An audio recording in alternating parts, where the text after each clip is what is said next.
Good morning, Rabbi Isai. Lili Nishmas, Imi Merosi Ruspas Mordechai. From Yisrael, guys, Rabbi Isai, you can continue taking coffee. We're just going to start. We have a longer daf.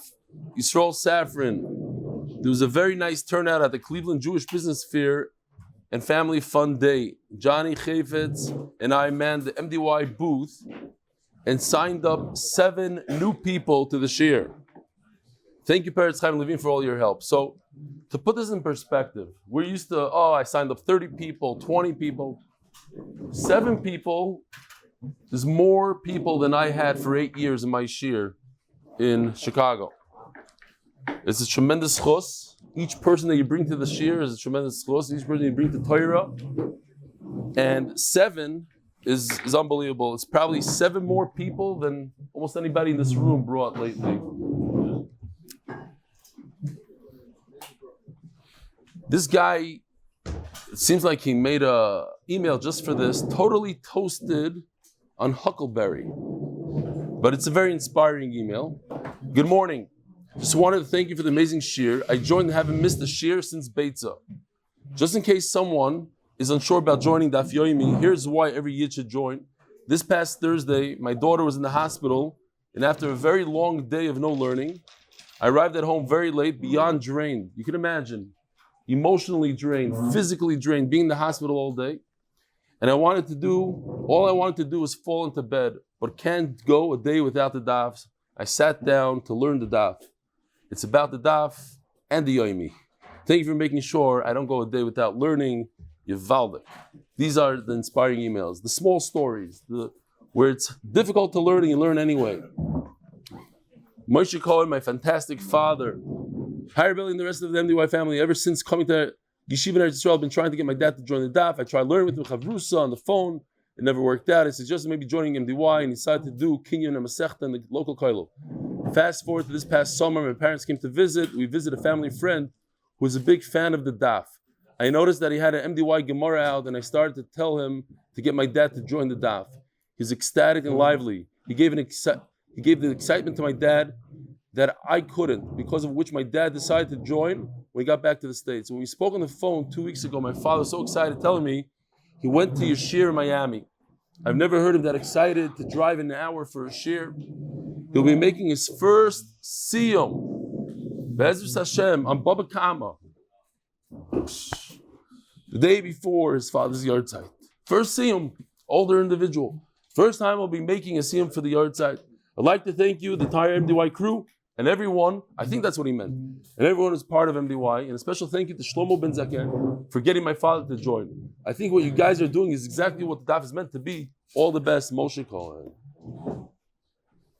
Dear Rav Eli, this is Benny Maslin. Been with MDY since Megillah Daf Beis. Was also doing his second daf. Listen to this, Rabbi Isai. Every day he does 2 daf to try to catch up. It's taking me just over 2 years. 2 years of catch up. That's unbelievable. Because a lot of people try to catch up, they do brachas. And they do a little bit of Shabbos. To go 2 years straight was a siman toiv that the day I finally caught up fell out on Zayin Adar. A humble birkas hedyot. May you, your great team, and indeed all the loimdei hadaf, go Michael El Choyel, all the best, Benny Maslin, unbelievable. From Manchester. So, Gershi Rose, I read his email yesterday, but as a follow-up to the previous, listen to this. The power of status. I said to myself, if the Chaverim guy can finish a Masechta, then it's a Machai for me to finish Masechta's Megillah too. I then went on to the next step and put it on the status, and on Motzi Shabbos I got 15 people to learn a daf a day till Purim. It's the power of status, 15 people to learn a daf a day. I sent it on to David Cohen, and he put it on his status, and he got a bunch more people. Becoming clear how technology can be used to get people to learn. This is what we have to focus on, getting other people to do more Torah. I'm just curious how Gershi Rose knows how many people join. Like, how does he follow up with them? Maybe people just do it and they don't tell him. I don't know. He has a way. Just one more email. I'd like to thank you for explaining the Gemara extremely clearly. When I first started learning Gemara, I had an extremely hard time understanding it. I was a little concerned about the airplane art that was shown last week, because when the guy on the right side of the airplane pushed the button It was ejected. No oxygen masks came down. Sometimes it happens. Sometimes they don't come down. You can't. Don't try it. Don't try those buttons. And lastly, I'd like to thank my uncle Zorach Spiro from New Jersey, who recruited me to the Daf. It mamish changed my life. I also wanted to give a shout out to Moshe Hirsch. Oh, Moshe Hirsch. Ooh, I got to call him Taka. Originally from Lakewood, New Jersey. I wish you an awesome day and awesome week. Mordechai Taub from Lakewood, New Jersey. Rabbi the Masechta is sponsored for the unity of Am Yisrael. This donor it's gonna be over. The sponsorship is gonna be over in just 3 days. The parnas of the month, Ahron Fraiman, it should be zchus to Reb Eli for continuous siyadta dishmaya and teaching Torah to Klal Yisroel. Parnas hachodesh, Mazal Tov Ahron, Reb Eli, the entire mishpacha on the birth of Sophia Ruth. Parnas Shavua last day, zchus for my granddaughters. SB Bas SR, EM Bas SR, to find shidduchim bekorov. Amen. Parnas Shavua, Fraser family, zchus for Refuah shelaima for our mother Rochel Bas Rivka Hennah. Should have a Refuah shelaima. Parnas Shavua, Robert Fraser, in loving memory of Hertzel Pinchasi, Ner Tamid Daf'ers Baltimore, MD, Maryland. Zechus, Ner Tamid. Again, one guy had a hand in having 150 people do a daf a day, and many of them are going to take on another masechta and keep on going. Unbelievable. Excuse my cold, excuse my hoarse voice. The art of the month, anonymous for the zchus for an easy childbirth of his daughter and a healthy baby. Our boys say we're smack in the middle of a sugya, in the middle of a word. Oh, Shalom Aleichem. What's your name? Jonah Light from Los Angeles. Send regards. Yeah, he's your guy. Ari. Yeah. What about Bava Metzia? You gonna come for Bava Metzia? It's better than nothing. It's better than one Masechta Yisrael. Every other day, it's also good. Who else? I saw another guest. What's your name? You're not a guest. No. Who else?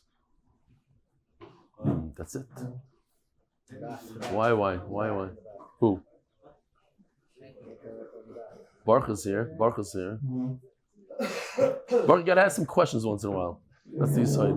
No? Okay.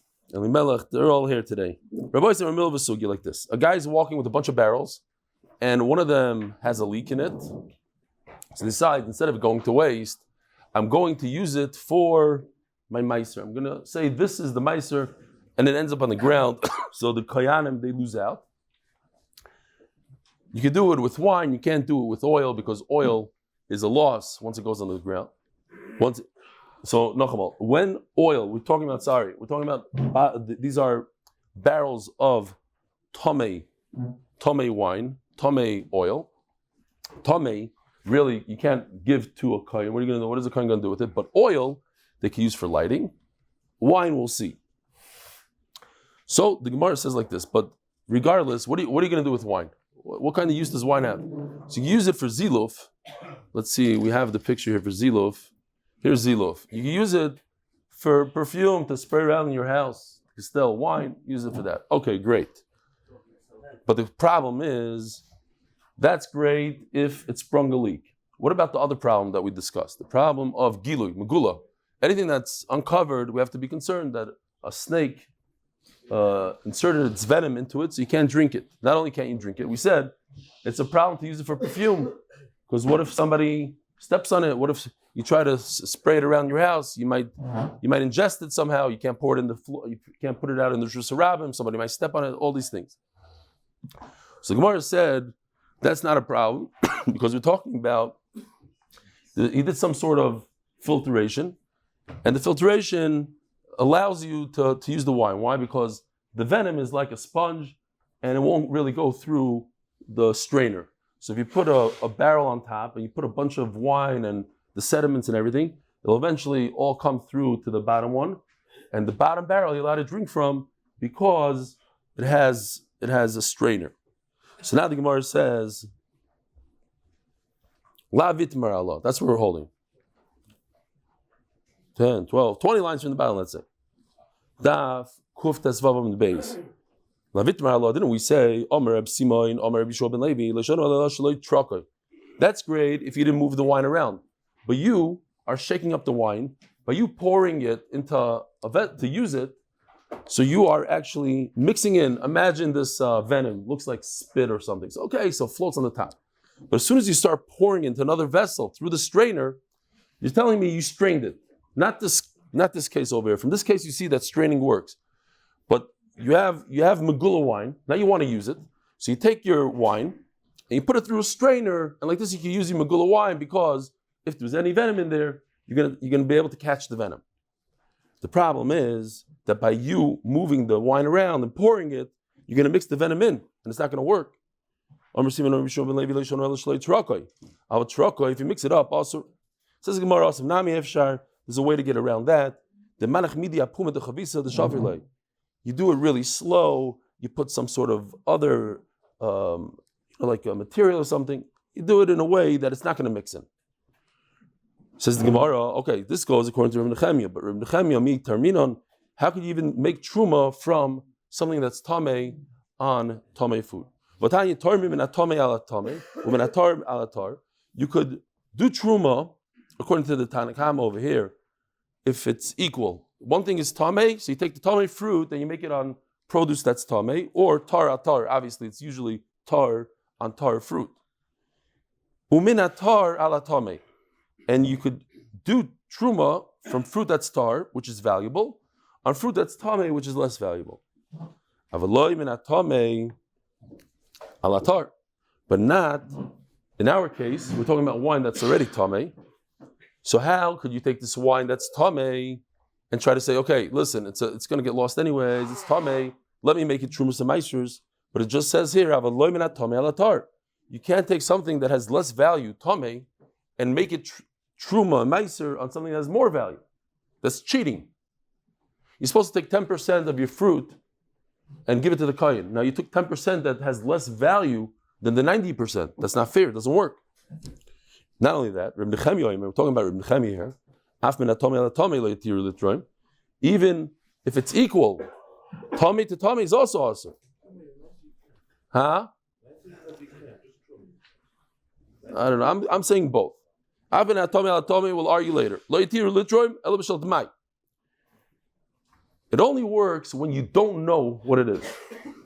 Dmai is truma meisrus from an amaretz. In this case, truma they usually do take. Amaretz is giving. You bought fruit from an amaretz. You could assume that maybe he did take meisrus, but we have to be choishes. There are a lot of amaretz that don't take trumas and meisrus, and therefore it's dmai. So in that situation where it already, like a lot of people, they buy food here in Ner Tamid, it has a certain hechsher, they go ahead and they take meiser, trumas and meisers again. They don't rely. Okay, but it was already taken. So in a situation where you're being machmir, midrabanan, you have to take trumas and meisers. So he said, okay, you could take from tamei on tamei, or from tamei on tahar. So that's the case over here. We're talking about a case of dmai, and that's why you could use this tamei wine. Stam Shaila, what does the Olam think about this? The Olam that wasn't here last night. If we had in the Mishnah this case, and we're going to talk about it later, two individuals are crossing a river. One has a very expensive donkey, one has a cheaper donkey, and they're both drowning. They're about to both be lost. So the guy with the expensive donkey tells his friend, hey, help me out to save my donkey. And if you do, I'll pay you the value of your donkey. I'll give you $100 for yours on condition that you help me with mine. So he says, okay. He lets his donkey drown, and he goes and he saves the guy's donkey. Now he comes to demand money. He says, you owe me $100. Okay, I'll give you $100. So he gives him $100. He turns around, goes home. Lo and behold, his own donkey never drowned, sitting there grazing on the side. And he sees him, he goes, he does he's all excited to see his owner. Wow, does he get to keep the $100? He thought he's going to lose his donkey. What's the halacha? He said yes. What? Oh, very good. It's not even a shayla, he says. It's not even a shayla. Everybody gets this one. He's zoicha his own donkey from Hefker. Very good. Says the Gemara like this. Omar Mar. Ubeshemen lo yasekein mipnei hefset koyin. When it comes to oil, you can't use that oil that's tamei for the truma meiser. Why? Because it has value. The kohen can use it still to burn, to use it for his fires and everything else. As the Gemara, what about wine? It also has, even if it's tamei, you could use it for this, for zilov, for perfume. You'll say that's nothing. It's a joke. If somebody is very poor, we advise him to buy wine for lug, a sela, a whole lug for a sela. It's much better, pay double for zilov. Zilov is very important. To have nice aroma in your house is more important than having a good cup of wine. So don't say it's nothing. We're talking about wine that's new, you can't use it for zilov. Doesn't work yet. Just keep it for a year and you'll have good zilov. If you have tamei produce sitting around your house, you never know, one of your kids that doesn't know exactly what's in that bottle is in the mood of some wine, and they'll drink the tamei wine. Issa d'oraisa. That's the Gemara. That could also be a problem. The manach b'kli mos. He makes a siman, he puts it in a really disgusting vessel, so he knows that this is oil that's tamei. So if so, he's doing the same thing with wine. Yain nami manach le b'kli mos. Says Gemara, no. If you're using it for the perfume, you never put it in a disgusting vessel. So Mela, the whole nafkamina is that wine you cannot put in a special vessel because people will get confused, and if you put it in a disgusting vessel, then it's not the way to do it. It's for perfume, but for oil, it's not a big deal. You put it in a klimos, you can still burn it. It's anyway he's going to be burnt. Something that you spray around your house, you don't want it to come out of a terrible clay. Says the Gemara, this idea that we're concerned that somebody might be over one day, somebody might come to drink it or whatever, is actually machlokes tanoim. You have a whole barrel of truma that became tamei. Top of kufta zayin Amud Aleph. Bishami say, pour it out immediately. Why? Because we're concerned that you might drink. So here's a mandoma that says we are concerned you might come to drink tamei. Not a problem. Now, if you notice, Bishami doesn't make a distinction between where this happened. It could happen in the city. It could happen in this house. You pour it out. They still say, no, it doesn't matter where it happened, in the city or in the house. You always can make it into perfume. Omer Bishmol Reb Yosi, Ani Achriya. Says Reb Shmuel, we have a machlokes Bisham V'sil. Let me be the Yavi Hashlishi V'Achriya B'Neim. There's a concept that if two Tanoim are arguing, the third one could come and can make some sort of compromise. So he said, I'll make a compromise. Babai is the Yosa Ziluf. Ubasadet the Shabbat HaKol. When it's readily available and we're not concerned that somebody will forget, it's already in the house, you can make it into perfume. What if you have to schlep it from a distant place? By the time you get home, you're thirsty on the way, you're going to grab a cup of wine, and we're concerned that you're going to drink tuma. So hikidamri, or it's not enough community between in your house or in the field, rather the difference is older wine and newer wine. Something you have to wait a whole year or whatever it is until it becomes perfume. That's where the problems occur. But if you could use it immediately, it's not a problem. Amrullah, they said that's not the case of Yavi Hashlishi V'Achriya B'Neim. Ein Achrosh Shlishi is Machras, because Beis Shammai still never argued about what you're saying. If Beis Shammai would say, no matter what, even if it's in the field, pour it out right away, or even if it's in the house, pour it out right away. And Beis Hillel said, even if it's in the field, don't worry about it. Yeah. And then you come and you say, well, no, it depends. If it's in the house, yes. If it's in the field, no. So you just made a compromise between two shittas, but they never mentioned this svara. So you can't make a compromise in something that wasn't mentioned. So that's why his achra, his compromise doesn't work. Yeah, so the Rishonim discuss it. People ask that question. Still achra at the end of the day. But in the svara, it's not. That's why I stuck in that thing. In the svara,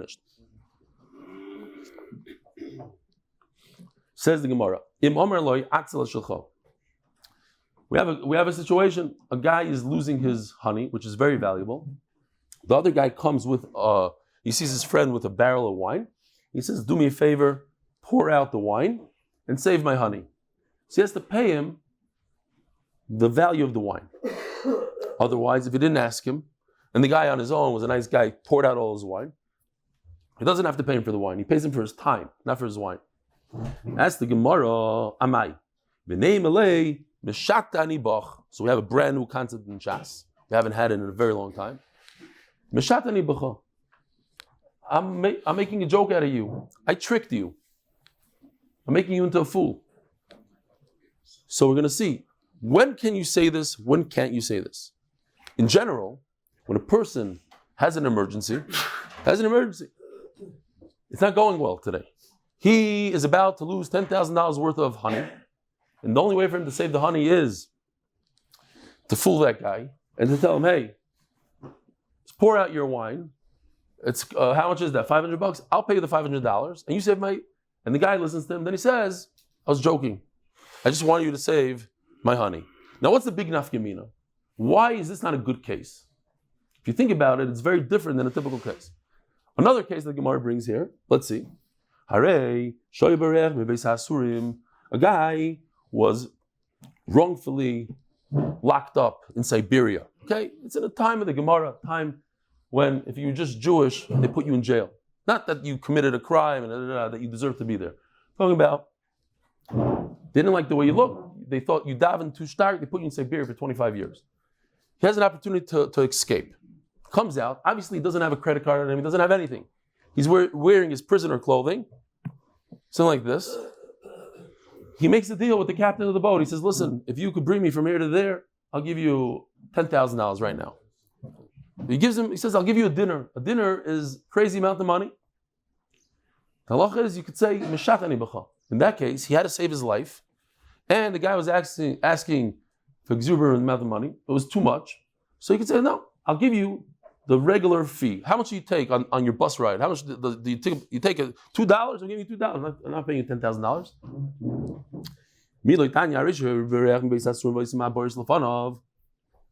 There's water, yeah. They put a prison on an island, so you can't run away. And he sees a boat, captain. He says, "Hey, get over here. Take this money and get me out of here." You only can charge him for a bus fare, for a boat fare. You see this idea? I could say mishatani b'cha.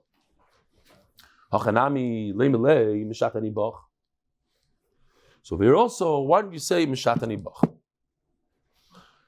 So no, what's the obvious answer? Boy side, what's the obvious answer? Huh? It's close. It's comparable. It's a reasonable deal. No, I have a much better. Huh? Why? Boy side, think for a second. Who said that? Boy side, think about it. Why over here can you not say mishatani b'cha? I'm telling you, hey, help me out, save my honey. I need you to pour out your wine, save my honey. Now you guys are talking like Tamid Chachamim.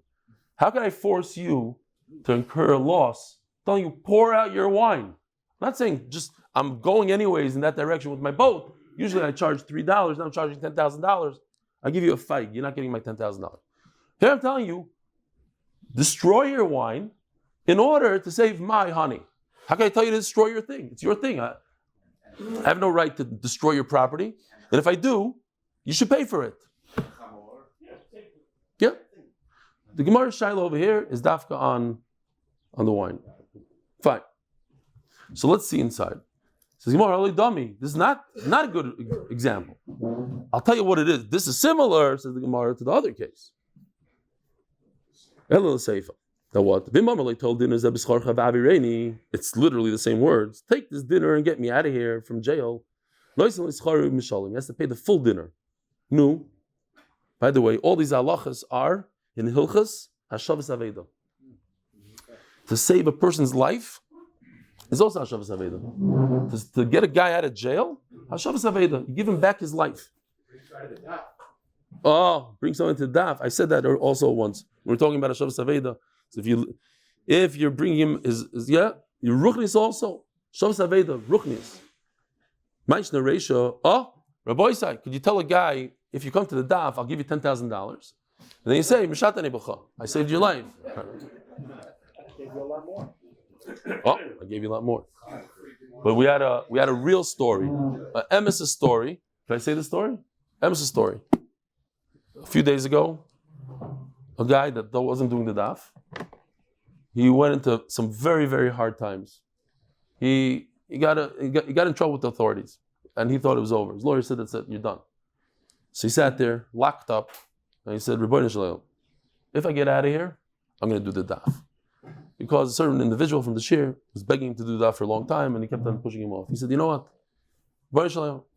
He says, "Mamish." 10 minutes later, the guy said, "You know what? You're out of here. We'll come back a different time. Let him out." So the shaila is, in such a case, as he said, "Ribono shel olam, I took care of it on my own. I'm not doing the daf." I asked my cousin, who's a surgeon. He works with my father-in-law. They do the same thing. They're both head and neck surgeons. Obviously, he's my father-in-law's nephew. So his entire life he wanted to be a surgeon like my father-in-law, and now he finally got these. He's actually unbelievable kishrin. Scored, top of everything in what is it called? Not the LSATs, not just MCATs, and no, but when you come out of high school, when you go the SATs, like almost a perfect score, like Mishugna Bal Kishrin. So I just asked him yesterday because I saw this in the Rishonim. This exact question. A guy, a lot of people, unfortunately, when they have the machla, whatever, they fly to America, they go to Sloan Kettering, whatever. It could cost $100,000, $150,000, no problem. You go to the guy in Sloan Kettering, you say, "Listen, I'll pay you cash, just do the surgery. The guy does the surgery. After the surgery, he says, "Listen, shatani b'cha. It's a crazy amount. You don't deserve it. What, you worked on me for an hour? I'll pay you $1,000 an hour. You need $150,000? This is Meshuggah. I'm not paying you $150,000. Could you say shatani b'cha now?" So the Ramban and the Rashba say you cannot. Why? Because when it comes to a doctor, he has a certain chachma that nobody else has, and you're paying for that chachma. You're not just paying for a boat ride from here to here that anyways you charge $10, and now you want to pay. So now another thing, what? Not every doctor, Avi. Not every doctor. Avi Factor says he agrees. Dr. Epstein, you agree? Of course. So you see different things, right? So if you have a certain chachma in something, they were also talking about a guy could talk to Shadim and get you a certain answer from a shed. You don't know how to do it. So here's a very interesting one, and I also called up my barber to find out about this. A guy takes a haircut, and it's 2 hours before his chassan. So he runs into the guy and says, "Oh, your chassan? It's double the price." He says, "What do you do double the price?" "I just know you double the price." He doesn't have a choice. He's going to get up and go to another. So he says, "Okay." And then he decides to do revenge. He comes back 3 weeks later. He says, "Give me a haircut," and then just walks out without paying him. So you had no right to charge me double then. You're taking advantage of me. So Rav Eli says on that you can't say mishatani b'cha because you already paid. But I called up Natan and I said, "Do you charge extra for a chassan?" He says, "Yes, but only if he tells me he wants a chassan haircut because it takes double the time." There is something called a chassan haircut. It's just down der chagav. If you're a chassan, be careful. It's going to cost you double. But here's something I found fascinating, and I want to look into it a little bit more. How about a shatchan? They have these shatchanim out there. They had, I told you about the wife of the Rishiva that sat next to me on the flight home here. No, she's watching somebody else's daf. That was the only recruit I got. I said, "Why are you watching that guy's daf? Just trust me. She says, "Oh, yeah, I'm going to change." His wife of the Rishiva, she did the whole shas, whatever. So. Yeah, I get a free Gemara. So her son is a famous shadchan. He used to be a famous shadchan, now he does nursing homes. $100,000 a shidduch, $50,000. He's starring prices over here. Could you tell a shadchan, "Get my kid a shidduch, I'll pay you $100,000. Says the Shulchan Aruch, talks about it. Huh? And afterwards, says the Shulchan Aruch, you're allowed to say mishatani b'cha. What's the going rate? 1,000, here's 1,000 instead of 100,000. Now it's not so positive. That's his rate. Look into it. I'm not passing you now. But when it comes to shidduchim, he says you could do something like that. Fine, let's go weiter.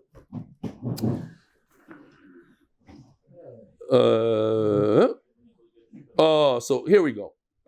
So why is this any different? It's the same exact case. I'll give you a dinner for your work, and all of a sudden he has to pay the full thing. Says the Gemara, this guy, he has a boat. What does he do on his off time? He fishes. He's a fisherman. So by you making me take you across the river, I lost out a dinner. Because of you, I lost out a whole bunch of fish. Now, Losing out fish what is that called? Losing out fish. It's called Minias Revach.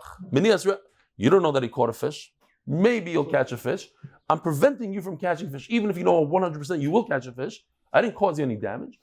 If I stand in front of your house and don't let you go out to go fish, you could charge me for that. I prevented you from, it's Minias Revach. Yet over here, because we made a deal, and I said, I'm going to pay you extra, and it's going to cause me a monetary loss, then we don't say, and that's why you have to pay. Next case. So this is the case where, take a look at this picture. The donkey is about to drown, and his friend has a donkey that's more valuable. He makes a deal with him. So says the Gemara, why do I need two cases? The wine is lost, the honey is about to be lost, and I tell you, save my honey, I'll drop my wine. And two donkeys, your donkey is about to be lost, drop your donkey, save my donkey. Why is that not the same exact case?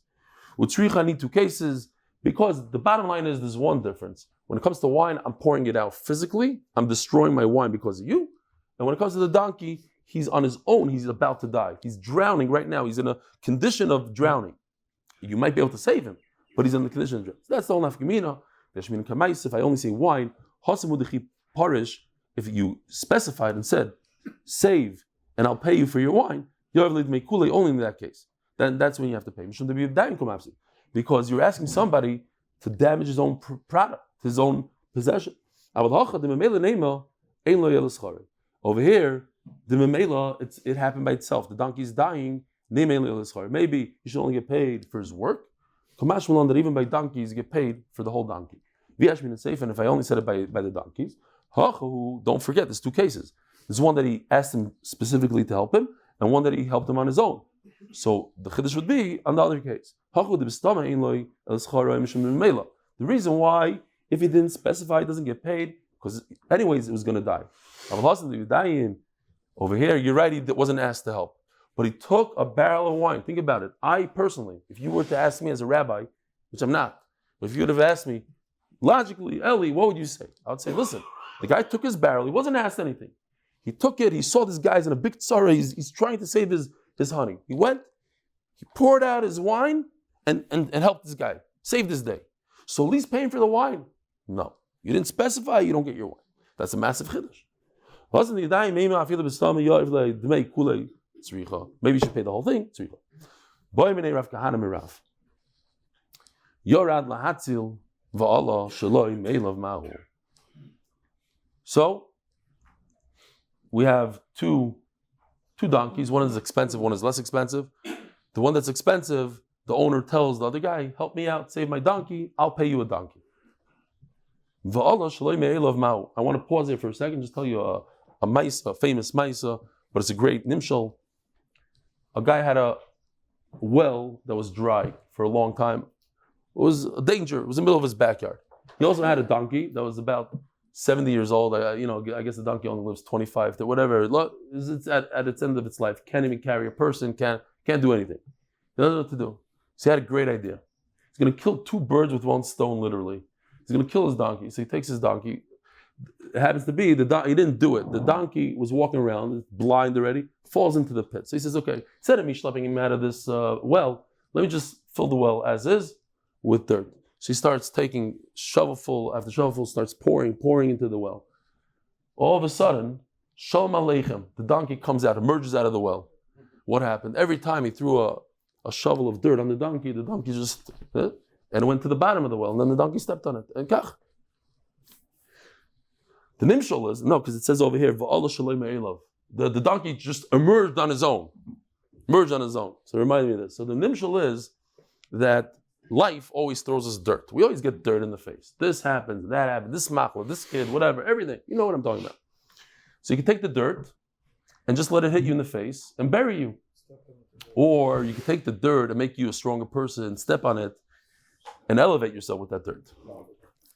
So, Omar Lei, beautiful.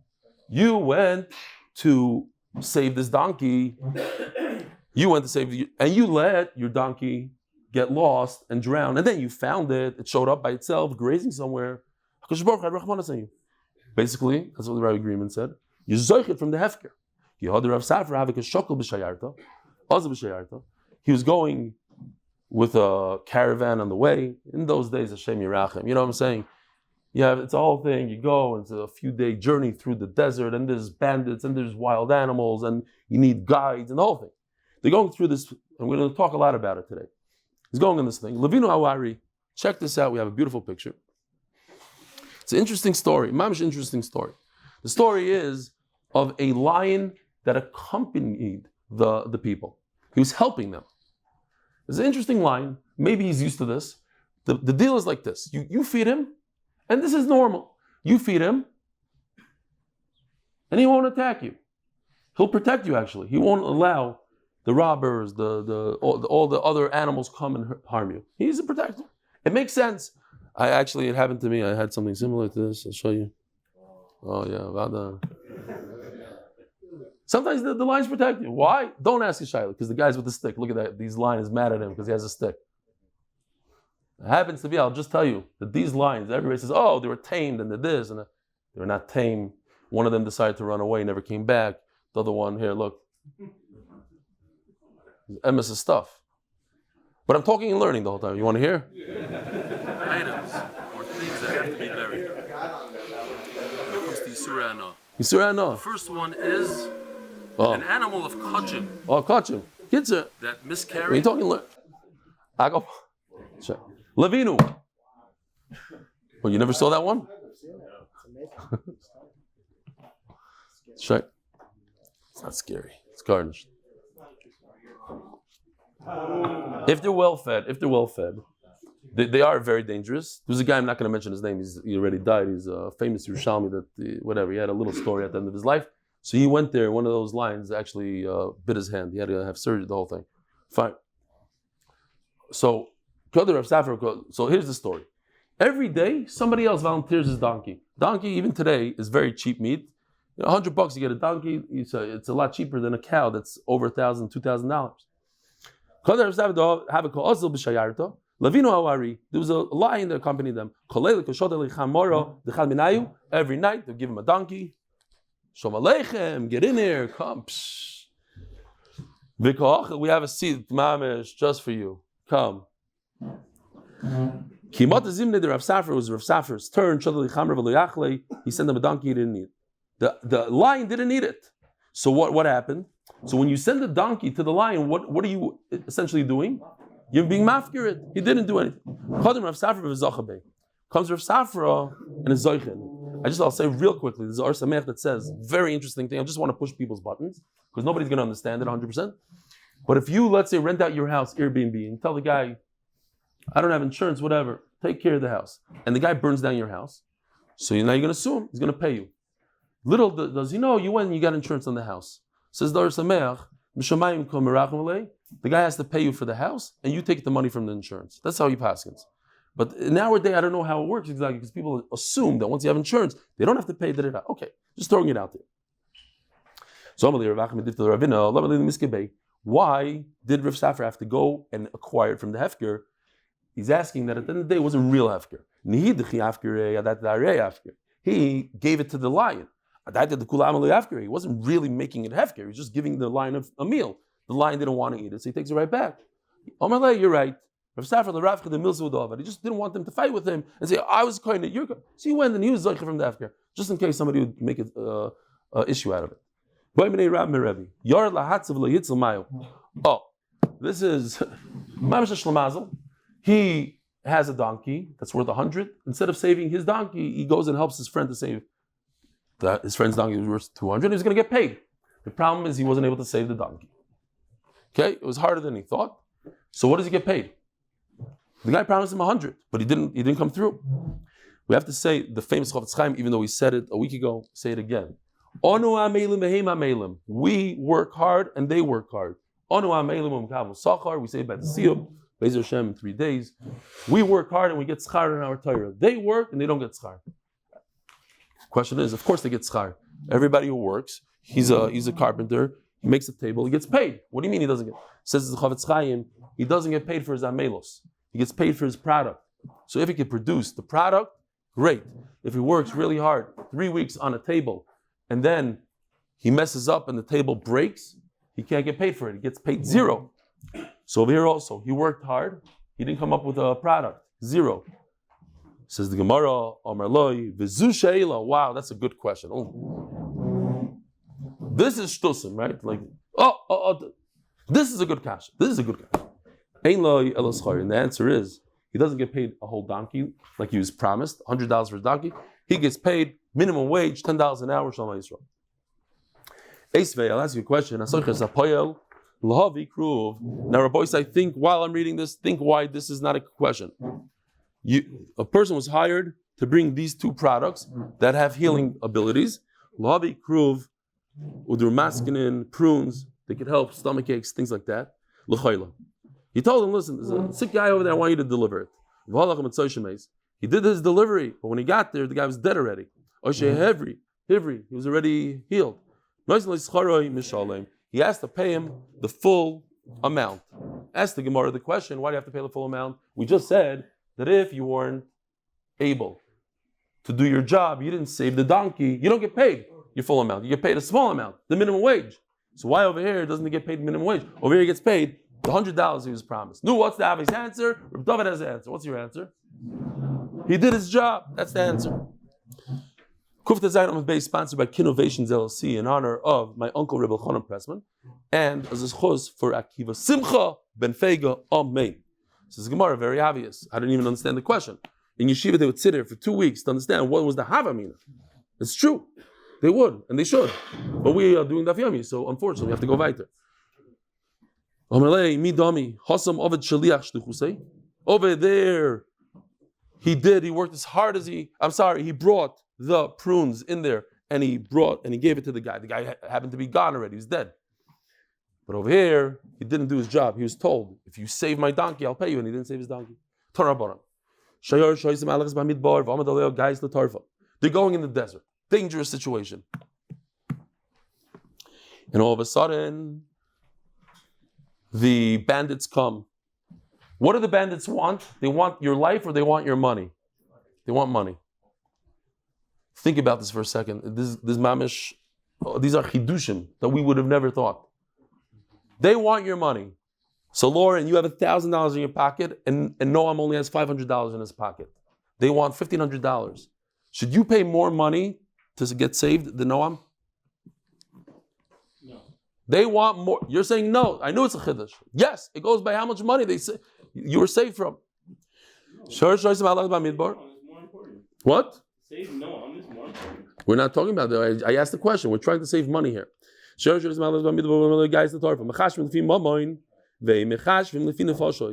over here, even though I might have said the story recently, I got to tell you the story again. We were in a van full of people crossing from one country in South Africa to another country. Like we're going into Kenya. So they said, we need a volunteer to bring in the passports to cross the border. We're not going to have the whole entire van go in. One guy. Oh, okay, Eli. I said Eli. Okay, I was the youngest, craziest one. So take the passports. We're waiting in line, waiting, and I'm bored. I was like, Givaldik. I said, who's the head guy here? This is me. So listen, I'll give you $10. $10, like a month's salary.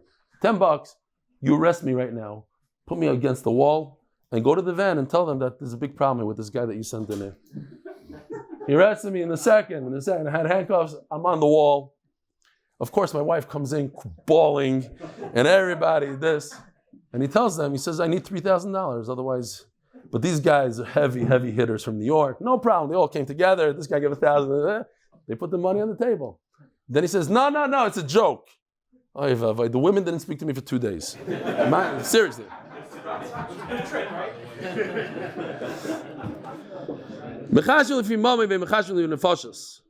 So, how much money? Huh?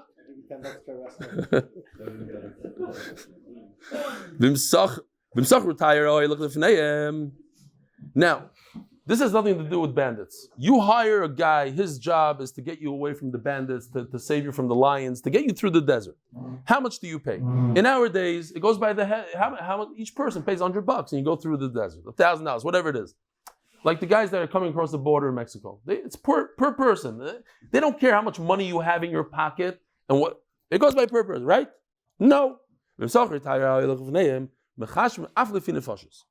So So first of all, we have to consider how many people are here.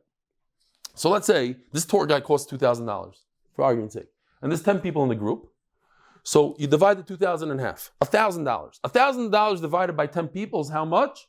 $100 a person. Okay, so $100 a person. The other $1,000 goes by the cash people have in their pocket. So Lauren is going to have to pay double the amount in Noam in that $1,000. That's a nice cheshbon. It takes a long time to figure this stuff out. But we have to be cheshbon. Why?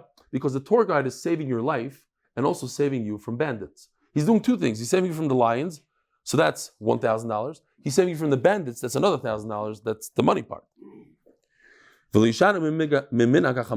if the tour guide says, listen, I don't work like this. I'm not all the cheshbainas and this. How much did you take dessert and you didn't? And I'm going to start making, like the yeshiva bacher, I'm sitting there at the end of the meal and they have to be mechashem.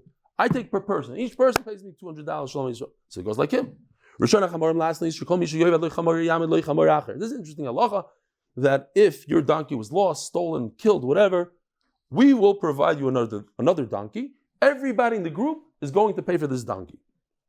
Now, but if you were negligent and that's why I got lost, then you don't get another donkey. If it wasn't negligent,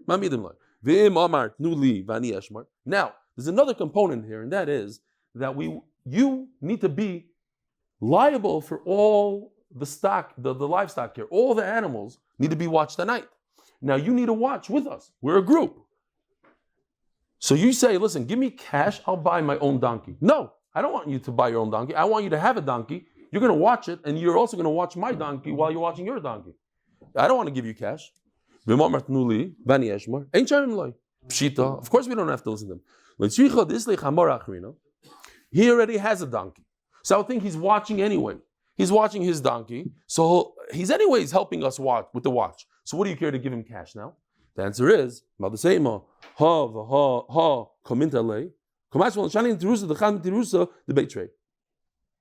let's read it again. You're right, he's watching his donkey and he's already on the watch. So what do you care, give him cash? The answer is no. I want him to have on a second donkey, because when a person has two donkeys, does a much better job watching than if he has one donkey, and he wanted to be a better watcher. There was a ship in the ocean, and what happens when there's a ship in the ocean with Yonah Navi? All of a sudden you have a big storm, 50-foot waves, 100-foot waves, crazy. So they wanted to be saved. What do? They say everybody has to throw 100 pounds of stuff into the ocean. Let's be saved. So we go by weight. Now a guy has 200 pounds of gold. The other guy has 200 pounds of steel. Each person has to throw out 100 pounds. But it's gold. Too bad. You have to get rid of 100 pounds. Now if you had seichel, you'd make a deal with the guy of the steel. You throw out 200 pounds of steel, and I'll pay you $10,000. But there's no time. They're in a rush. They're in a panic mode. They have to save. So each person has to toss out. Famous mitzvah of the Ben Ish Chai. The guy was walking with two heavy suitcases. Asks him, his friend, what's going on here? You look like you're dying. He says, yeah, in this suitcase I have a lot of gold and jewels. I'm traveling to fireplace. And what do you have in the other hand? I have a bunch of stones. Stones? Why? He says, because my father said that if I'm going to walk like this, I'll get a bent back. So to even it out, my father said, take a nut. So he says, oh, that's a great idea, but you don't need to take a suitcase of stones. Chuck out the stones and take half of the gold from this one and put it into the suitcase of the other one. Now you'll have half the weight and it'll be evenly balanced. He says, you're right. My father told me to do it like that. That's how I do it. I don't ask any questions. So he gets on this ship, and then they had a storm. And the head guy there says, you got to throw out, each guy, 2 suitcases, throw out 1 suitcase. Then he understood his father. He took the suitcase with the stones and tossed it into the ocean. He didn't lose any of his gold. And the nimshal is, Nachamo, we have stones in our life. We have a lot of tsaris in our life. We have a lot of things. But, exactly, if you understand why we have those tsaris, we have tremendous tsaris. We have tsaris, and it's there for us to get rid of the tsaris, and then you could keep all the good and everything else. Says the Gemara, upon him. How do you say Sapan or Rav Chovel in English? The head sailor, the captain. The captain, he is like on a flight today. Who's in charge? The pilot. He could arrest you. He could do anything he wants. You're on a ship also. Don't start arguing with him. You went on a ship and you agreed to go with his minhagim. You go with his minhag. So this we had with the donkeys. If you lose your donkey, I give you a donkey. If you lose your ship, I give you another ship, and we all pay for it. The whole group pays for it. We're going together from one country to another. Because if you lost your ship out of negligence, you don't have to give him another one. What if this guy was a wild man?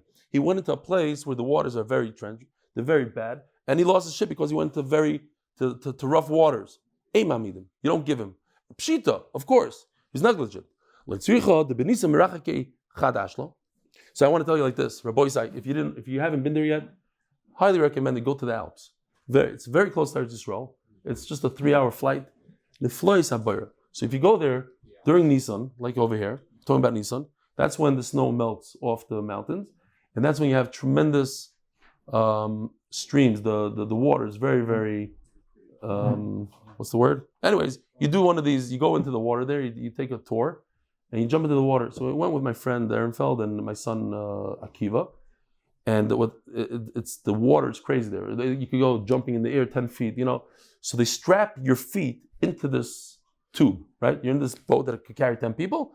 Your feet you're not going anywhere. Even if the boat flies up, you're stuck. Kitzer, and this guy, the guys on the right have to paddle to the right, and the guys on the left, and he tells you, the guy in the back, he's screaming the whole time, right. So you go right, left, both, everybody together. Anyways, we're going. And then there's a giant tree that goes into the water, like a nice branch. So he starts panicking. He's like, left, you're not listening, left. And he's trying. Mr. Ehrenfeld gets hit by this branch, literally takes him out, and knocks him into the water. The problem is that his feet are still stuck in the boat, but his body is being dragged under. And back then it was whatever. He weighed a little bit more than he weighs today. And he couldn't get up. And he's drowning over there. So anyways, me and this guy, we went. At first we had to save Akiva. That was priority number one. Then after we saved him, that took a minute, we saved this Nebuch guy who almost broke his arm and wasn't breathing for 2 minutes. And we brought him up and Shalom Yisrael. I'm saying this story, why? Stam, for no other reason. So if you do Daf Yomi, that won't happen to you, whatever. So when it's Nisan, there's a lot of water coming off the mountains, and there's a big stream. So you're only supposed to go away from the shore 1 rope length, whatever that means. You stay from the shore 100 feet. But when it's Tishrei, there's less of a stream, so you could go 2 rope lengths. Because of Yom Nisan, this Chacham Batata, he remembered that he went 2 stream lengths in the calm season. Now it's the crazy season. He went L'Makom Tishrei. He went because of Yom Nisan. When there's a lot of water, he went L'Makom Tishrei. He went all the way out there, and he got swept away. He drowned. The boat drowned. The same Daf Sheinok Basel. He was doing what he's used to, and we shouldn't penalize him. Komash V'lon, that's considered negligence. Torah Rabbanan. They're going in the desert. Comes a guy and attacks them. Think about this. One guy is the strong guy. He knows karate. He learned jiu-jitsu 25 years. He's in the UFC. He beats the robber up. Does he get to keep all of the money? It was going to be lost without him. Or maybe not. Let's see. If he saves it, everybody gets to keep their stuff. He doesn't get to keep anything extra. And if he says, I'm only doing it for myself, okay, so he saved his own. He gets everything. Ask the Gemara, what's going on here? I would stick in the 2 extra things, like the guy, the guy says on the side. If they are able, they're also trained fighters. So what if he said, I'm saving it for myself? Doesn't give him the right to take all the loot. And if they're not capable, he's the only strong guy there. So then in all cases, he should get everything. We have a number of answers. We're talking about partners. Listen to this. If we are all partners, there's 10 vessels made out of gold, and there's 10 people. So we all own 10% of each vessel. He goes to save a vessel, and as he's about to do it, he says, I am not a partner with anybody else. I'm absolving my partnership. And he grabs the vessel. So we can look at it. How much did he grab? 10% of the vessel for himself and the rest for everybody else? Or no, he's no longer a partner. So when he grabbed one vessel, he grabbed his own vessel, the whole entire thing, it says. And that's what it says over here.